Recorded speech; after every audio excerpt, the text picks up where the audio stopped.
So hello and welcome to your channel study with engineers. और आज हमारे Python code की जर्नी का 21वां दिन और आज हम पढ़ने वाले हैं सेट्स के बारे में। तो सेट्स को प्रैक्टिकली पढ़ने से पहले कि वो क्या होता है, कैसे यूज करते हैं, तो हम सेट्स के बारे में थोड़ा सा पढ़ लेते हैं। तो जैसे हमने पिछली वीडियोस में क्या पढ़ा हुआ है, लिस्ट के बारे में पढ़ा है, टपल्स के बारे में पढ़ा है, डिक्शनरी के बारे में पढ़ा है। वो किस लिए यूज होते हैं? जब भी हम एक सिंगल वेरिएबल में मल्टीपल आइटम्स को स्टोर करवाना चाहते हैं, इसलिए हम इन तीनों चीजों का यूज करते हैं।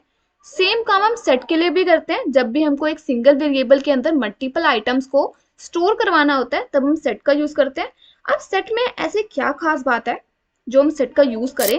तो सेट क्या होती है? सेट कलेक्शन होती है नॉन रेपिटेटिव एलिमेंट्स का, यानी कि जो डुप्लीकेसी होती है सेट्स के अंदर, वो अलाउड नहीं होती है। अब डुप्लीकेसी मीन्स कि सेम सेम वैल्यू दो बार हमने क्या कर दिया, सेट के अंदर असाइन कर दिया। तो sets can not have two items with the same value.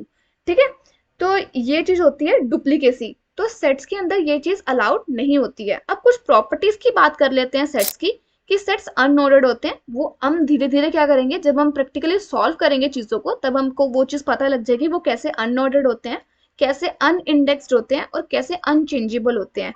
ठीक है, there is no way to change item in sets. अब इसको प्रैक्टिकली देख लेते हैं सेट्स को।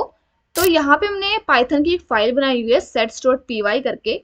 अब यहाँ पे क्या हुआ, अब हम सेट्स को रिप्रेजेंट कैसे करेंगे? सेट्स को हमेशा हम करली ब्रेसेस के अंदर रिप्रेजेंट करेंगे, जैसे हम डिक्शनरी को करते थे।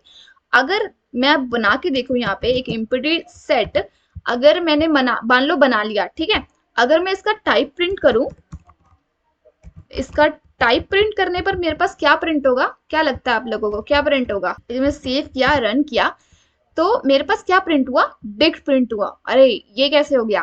ठीक है, तो ऑब्वियसली ये समझेगा, जो पाइथन होगा वो क्या समझेगा कि हमने एक एम्प्टी डिक्शनरी बनाई हुई है, क्योंकि डिक्शनरी को भी हम करली ब्रेसेस से रिप्रेजेंट करते हैं। अब हम सेट कैसे बनाए एम्प्टी? तो एम्प्टी सेट को हम कैसे बनाते हैं वो भी देख लेते हैं। मान लो मैंने एक वेरिएबल लिया s नाम का। अगर मुझे एम्प्टी सेट बनाना है तो मुझे सेट कीवर्ड यूज करना पड़ेगा। ठीक है, सेट यूज किया और पैरेंथेसिस लगाया। अब ये मेरा क्या बन गया? ये मेरा बन गया एक एम्प्टी सेट। ये क्या बन गया? मेरा एक एम्प्टी सेट। अगर अब मैं इसका टाइप प्रिंट करूं तो मेरे पास क्या बनेगा?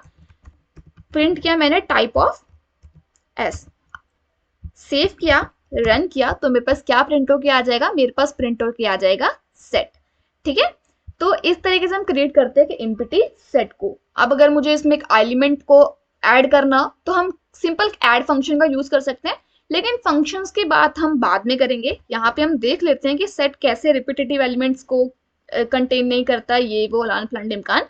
ठीक है, तो यहाँ पे हम देख लेते हैं। अब मैंने एक एलिमेंट लिया, एक वेरिएबल लिया s, और मैंने एक अब इसमें मैं क्या बनाने जा रही हूँ? सेट बनाने जा रही हूँ एक। ठीक है, अब मैंने इसमें कुछ आइटम्स को असाइन कराया, इस आइटम के अंदर स्टोर किया 3 4 5 6, ये कुछ आइटम्स थे, इसको मैंने क्या कर दिया? एक सेट के अंदर स्टोर कर दिया।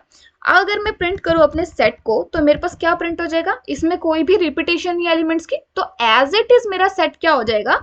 एज इट इज मेरा सेट क्या हो जाएगा? प्रिंट हो जाएगा। ये देखो, एज इट इज मेरा सेट क्या हो गया?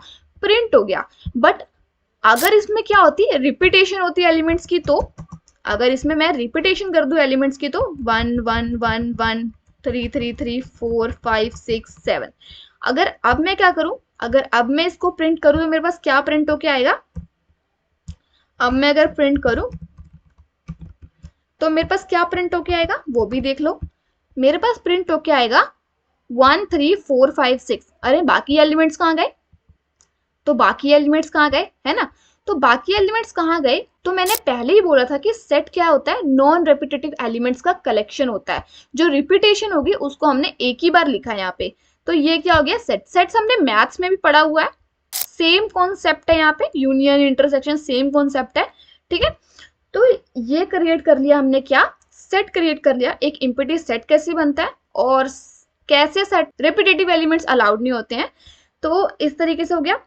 अब देखो यहाँ पे अगर मैं एक सेट बनाऊं, अब एक सेट बना रही हूँ मैं 1 2 3 45 6 7। ठीक है, अगर अब मैं इसको प्रिंट करूं, अगर मैं इसको प्रिंट करूं, तो देखो यहाँ पे मेरे पास क्या प्रिंट हुआ? 1 2 3 6 7 45। लेकिन 45 तो मेरा यहाँ पे था, तो यहाँ से हमको क्या पता लगता है कि जो सेट होता है हमारा अनऑर्डर्ड होता है, ठीक है। एलिमेंट का जो ऑर्डर होता है वो मैटर नहीं करता है, ठीक है।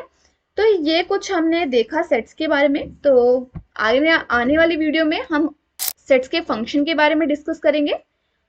बहुत फंक्शन होते हैं सेट्स के अंदर भी, जैसे लिस्ट, टपल, डिक्शनरी के अंदर होते हैं। तो आज की वीडियो में इतना ही। Thank you.